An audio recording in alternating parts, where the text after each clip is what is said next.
যারা অল্প একটু জায়গা খুঁজছেন, নিজের একটা বাড়ি করবেন, ছোট জায়গা, সাধ্যের মধ্যে জায়গা খুঁজছেন সিটি কর্পোরেশনের মধ্যে, এখনই বাড়ি করে এখনই ভাড়া দেবেন বা নিজে থাকবেন, এরকম একটা জায়গা। তো আমি আজকে যে জায়গাটা দেখাবো এটা হচ্ছে আপনার পাটের বাগ।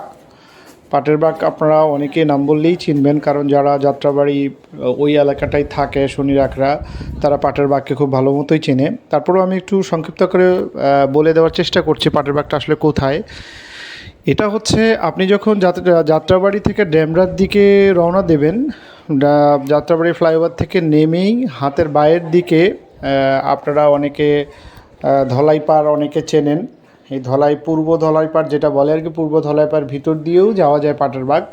অথবা আপনি কাঁচপুরের দিকে যেতে হাতের ডান দিকে, অর্থাৎ ডেমরা এবং কাঁচপুর যাওয়ার যে মাঝখানের যে জায়গাটা, এটাই মূলত পাটের বাগ। তো এখানে আসলে মোটামুটি 2 কাঠা একটা জায়গা, 2 কাঠা প্লাস 2.29 কাঠা, অর্থাৎ 3-2.5 কাঠারও কম।